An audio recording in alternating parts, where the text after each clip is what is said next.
Hello, hello, hello. Hello, hello, hello. You know, there's only really so many ways to say hello to a phone that you're talking to by yourself in your bedroom, and I feel like I'm kind of hitting capacity of my brain limits. That's not true, I'll find more.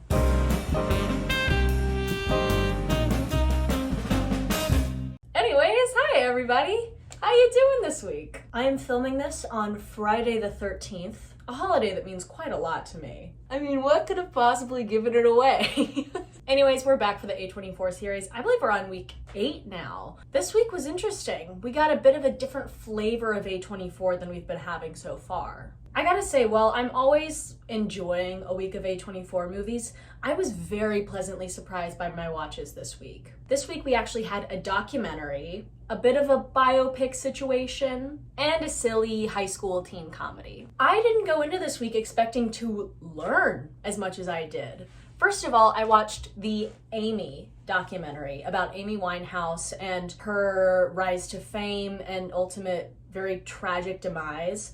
Wonderful movie. I was very moved by it, and it definitely brings up some interesting conversation about the ethics of celebrity and the usage of pop culture and the internet. Next, we had Barely Lethal, a teen high school thriller comedy action movie starring Haley Steinfeld and also featuring a host of other famous actors in this film, which was very surprising to me. And then I finished off this week's movies with The End of the Tour, which is about a Rolling Stone interview conducted with David Foster Wallace, the author, over a sort of 5-day road trip. Another one that really swept me off my feet this week. Anyways, we got stuff to talk about. So without further ado,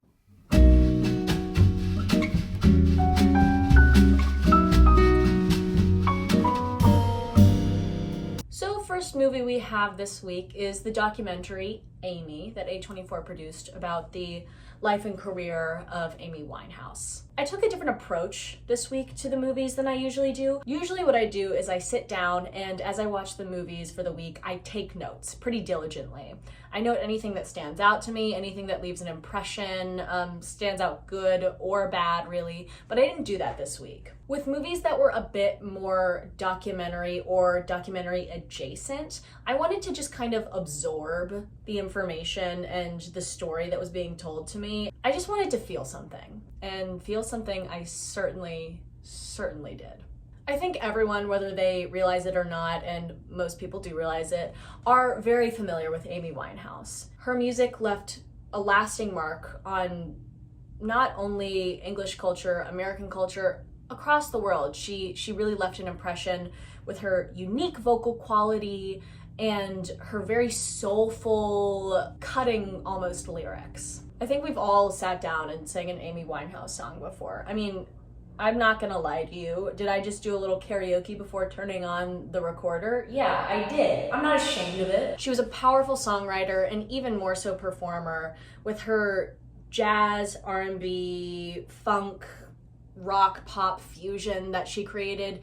It's kind of an unmatched sound in many ways. After her tragic death, though, she kind of went down in history, and even a little bit before that, as a singer that was known for struggling with addiction.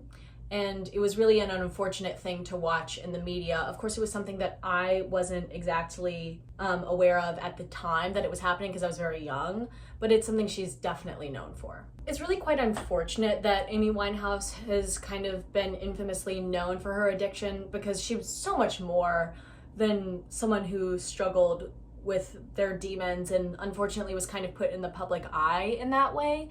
She was really a tremendously gifted artist that everyone could see her ability to sort of soulfully channel her emotions through the song she sang. Truthfully, before watching the documentary, I didn't know that much about Amy Winehouse. I knew some of her music and I knew kind of like the main points that everyone's aware of, but it was so desperately beautiful and sad to watch kind of her grow up through this documentary that was pieced together so wonderfully and gave such a nuanced look at what her home and family life and friendship life was like, and then her career life and how it kind of really hurt her in the end. It was interesting to watch how she had not what she would call an ideal home life with separated parents, but a really rich friendship life and people who were supporting her really, really strongly over time, even from the beginning, before she was even attempting to be in the music business at all. It's funny to think of her as someone who never considered music to be an option for herself as a career, because it seemed so obvious to everyone else around her, but she didn't seem to see how gifted she was herself, which I think is often very, very common for brilliant artists. She seemed to be quite humble, very kind, sweet, charismatic, lovely person. And it was nice to get to see her personality come through the documentary. They talk a lot about her jazz roots and how all of her kind of musicality grew out of her love for jazz. And it seemed to me, and I think probably a lot of you, that Amy Winehouse was a very old soul from a young age. It also seemed pretty clear to me that she was troubled with depression pretty strongly, and she was not easily helped to find the resources she needed. Now, that's all pretty common. However, the immense pressure and sort of visibility she underwent when she became so famous and was pushed to do all these performances and all of these things in the public eye that she wasn't really interested in seemed to compound that so much. There were expectations on her to perform in a way that she was not equipped to do. Probably no one would be equipped to perform in this way, frankly. It's not that she was weak or a flawed performer. No one can perform at this higher rate and level so frequently, constantly, for this amount of time. It's very sad to watch her relapse on drugs and alcohol abuse, because a lot of the time the reason this was happening was she was being forced to perform in ways she didn't want. She felt overwhelmed. She didn't want to go on the road for these long periods of time. She many times got clean before she relapsed because of these looming tours and horrible weights and pressures that were being put upon her by her management. The lack of ability to have any privacy whatsoever with sort of the advent of the internet at this time, because a lot of this was going down late 2000s, early 2010s, was also extremely unhelpful to her situation. The lack of privacy, I think, is so daunting. And quite frankly, what it makes me think of most is what we're kind of watching happen in real time to Chappell Rowan. I think the nice thing we're getting to see with Chappell is watching her really lay down boundaries and stick up for herself in the media, in the public eye, per se. It's nice to see artists really lay down their boundaries where they need them to be in order to protect their own health and well-being. But the problem is the internet is really so new to all of us, and the sort of 24-hour news cycle and the crazy expectations and constant watching of celebrity is so new that there was no way for anyone to be able to prepare an artist like Amy Winehouse at the time for that level of visibility. It's not healthy to be in the public eye that much. It causes severe anxiety, depression for a lot of people, and it was clearly to Amy's detriment. And it's tragic because it didn't have to happen. Media and photographers and people chasing Amy Winehouse around and expecting her to kind of be like a show horse and just show up, perform perfectly, and leave was not only unrealistic, but very damaging to her, clearly. And it wasn't only people in the public eye. We watched, like, in the documentary as her father really pushes her to be someone in the public and to perform, and she didn't seem to have family as much to fall back on. She seemed to have her mother and other extended family and of course her friends. But when there's so much pressure coming from within your own family life, it becomes really hard to say no and be able to set those boundaries easily where you need them to be set. The whole documentary really made me question, what are the ethics of celebrity culture, of publications being able to pry into these people's lives and publish things that are untrue about them and really invade their lives when they're just as human as any of the rest of us. To me, it seems pretty clear that the answer is it is unethical to invade someone's private and even public life in the way that these celebrities have been sort of covered upon. That's an unfortunate result of the internet becoming as widespread as it has. And it's one of those things where I am concerned about how it will continue to compound the issue in the future. There's a lot of talk on the internet also about, specifically TikTok, about how we've created these sort of parasocial relationships with celebrities and people we admire. We have this feeling that we know them when we really don't. It's easy to be able to put an artist up on a pedestal that you are really inspired by or that you are very moved by their work. It's an easy thing to get caught up in, but I do think it's important to remember that we don't know these people, and sort of the ability to say whatever we want at any time anonymously on the internet is sort of a curse in its own right. While it can be used for good, I think we have to be really careful moving forward with the way we talk about other people, even people we know. It doesn't have to be celebrities. The way we talk about people publicly on the internet and what we do with the power of complete, constant access to an online server where we can reach practically anyone at any time.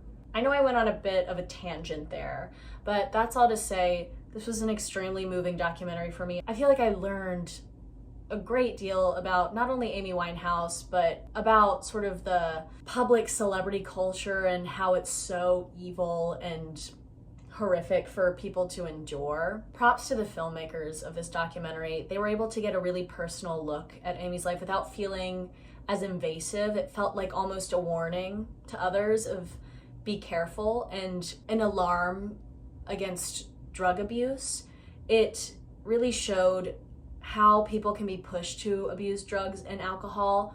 It's so easy because it's so numbing to all of us that many of us are inclined to use those things as sort of like a prescription to zone out, but it shows the risks and danger of what that can result in when you lean too heavily on it.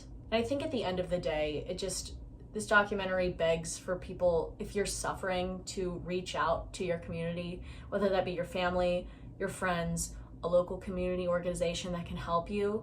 It's just really important to be able to find a group of people that you can fall back on, as hard as that is. Again, this was a truly magnificent documentary. I would highly urge anyone to watch it because I think it's not only beautiful, it's really, really important.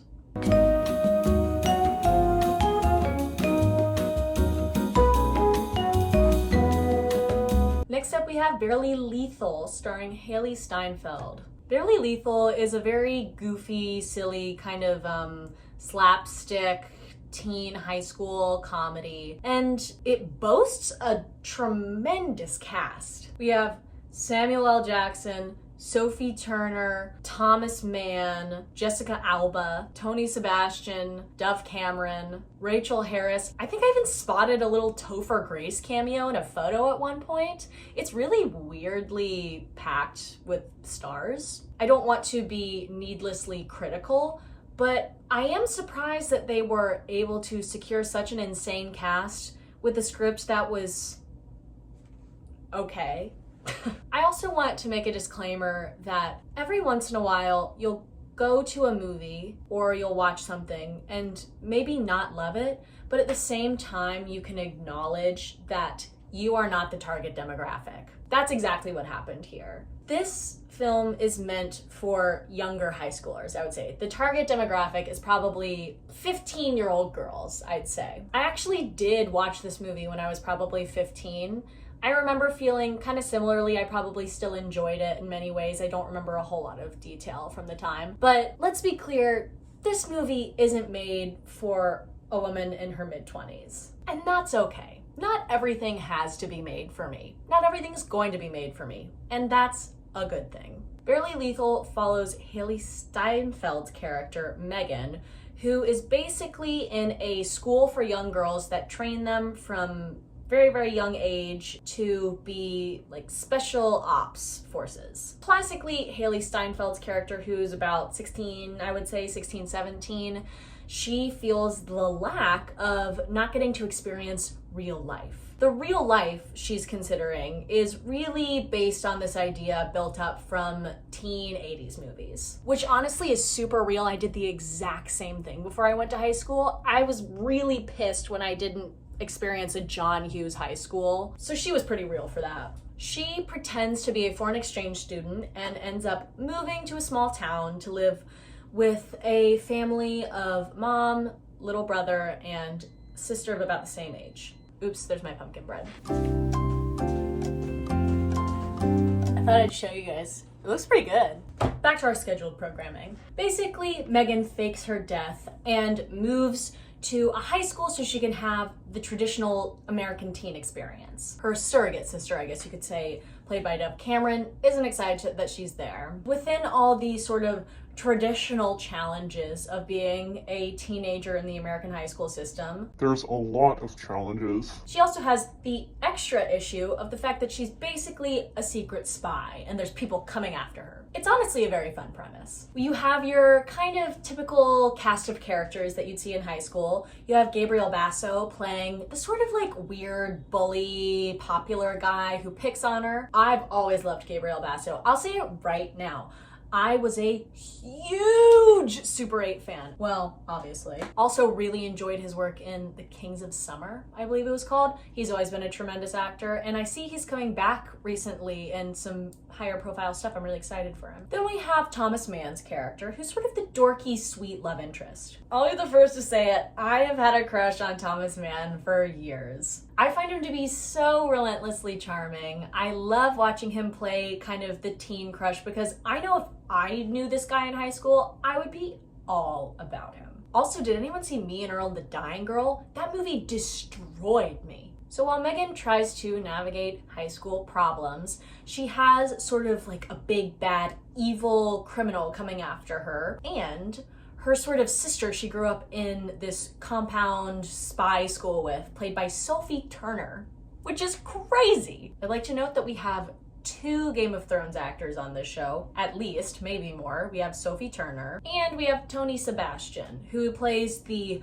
hot rock star crush guy. Megan comes into high school kind of clueless to what actually goes on in a normal school. You can see how this would lead to a lot of natural problems arising when all of your information about what school is like comes from John Hughes movies, it comes from Clueless, Mean Girls, all of the above.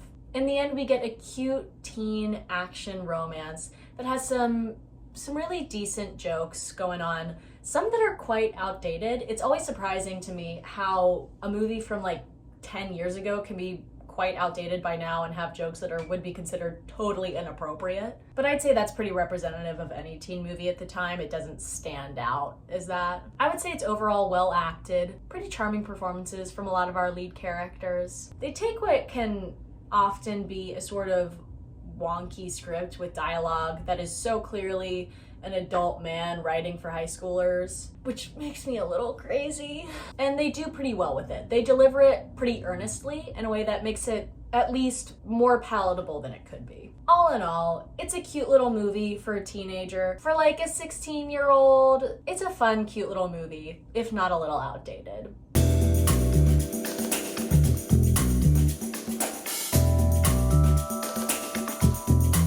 Last film of the week we had was The End of the Tour, which is based on a book about the true event of a 5-day sort of road trip interview of David Foster Wallace by a Rolling Stone writer, David Lipsky. Before I say anything else, I really would like to note that I found this movie that I had never heard of, even with a sort of star-studded leading cast, incredibly moving. While I don't have a deep familiarity with David Foster Wallace, I did know generally who he was. I'd seen some of his lectures before, found them very profound. So it shouldn't have taken me by such surprise that I found this film to be truly, deftly emotional. I think we've all known for a while how good Jason Segel is. He can be such a goofball actor and play these bit parts, but he's also, when he wants to be, so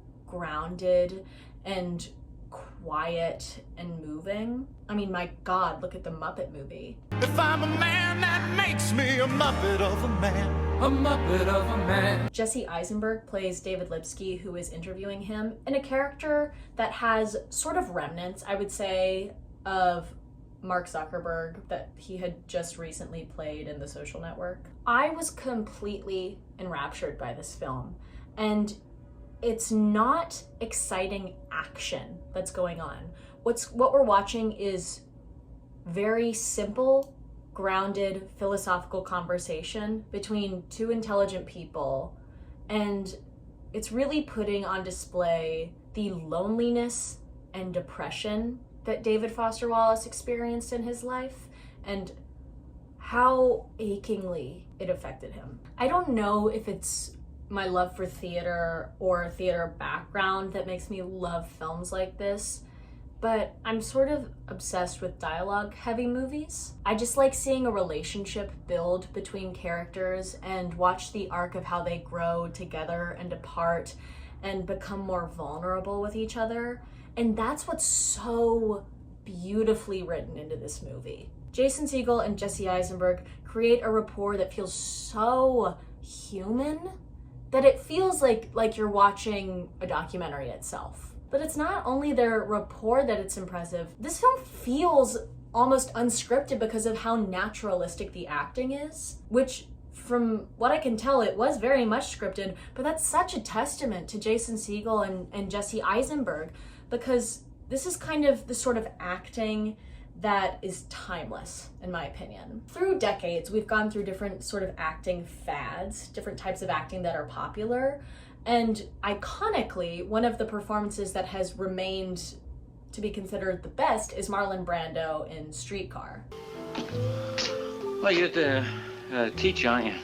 Yes. What do you teach? English? Well, I never was a very good English student. How long are you here for? Well, I don't know yet. You gonna shack up here? I thought I would if it's not inconvenient for you all. If you go back and watch clips, set against everyone else, he's completely grounded and naturalistic. He's just very human. He's just living and experiencing his life, and it holds up beautifully because of that. I'm shocked that this movie is not spoken about more. I've never heard of it until I started doing the series.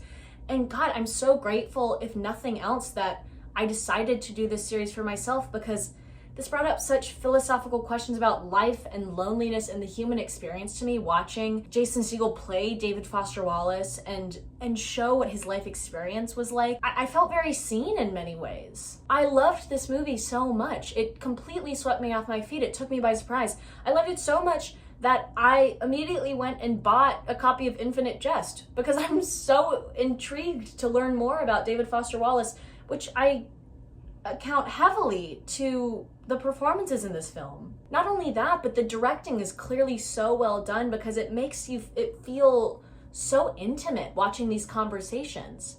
You feel like you're watching something private, but not overstepping, almost like you're a part of the conversation. There's nothing so sad, but also so sort of warm about watching a story where someone acts depression well. At least for someone like me who experiences depression, it feels less lonely. And because of that, I think this is a really miraculous movie that I just can't believe has kind of gone under the radar. I loved everything about it. It's not that long. It's maybe an hour 45. I always liked Jason Segel before this movie, but God, I'm a changed woman. I'm going to, without a doubt, be on the lookout for anything he does moving forward, because this is the kind of performance that maybe isn't exciting to all audiences. I think because there's not a lot of action, it's not something that would pull necessarily a great deal of people into a theater. But it's the kind of thing that I think if you actually sit down and watch, I think anyone should be able to appreciate it deeply. I know this is a 10-year-old movie, but I applaud everything about the filmmaking. I'm looking forward to revisiting it and reading more of David Foster Wallace's books and reading David Lipsky's novel about this 5-day interview that he conducted. I just can't wait to learn more. This is one of the moments where I'm having an experience where I'm walking away even more interested after a movie, which is such a great thing to feel, and it's such a testament to filmmaking.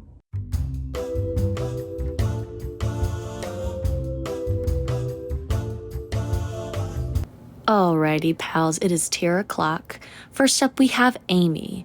As I'm sure you know, I was just completely bowled over and moved with the the powerful storytelling of this documentary about Amy Winehouse. It is definitely going in unearthly. Left this plane of existence while viewing. It has been a long time since I've loved a documentary so much. I found it so beautifully done. It certainly has to go up there. Next up, we have Barely Lethal. As I mentioned during my review, it's not that this is a particularly bad movie or anything of the sort, but it's not made for me as a woman in her 20s. You know, I'm just not that target demographic, and that's absolutely okay. And lastly, we have The End of the Tour, which, as you could probably predict, is going in unearthly. I left this plane of existence while viewing.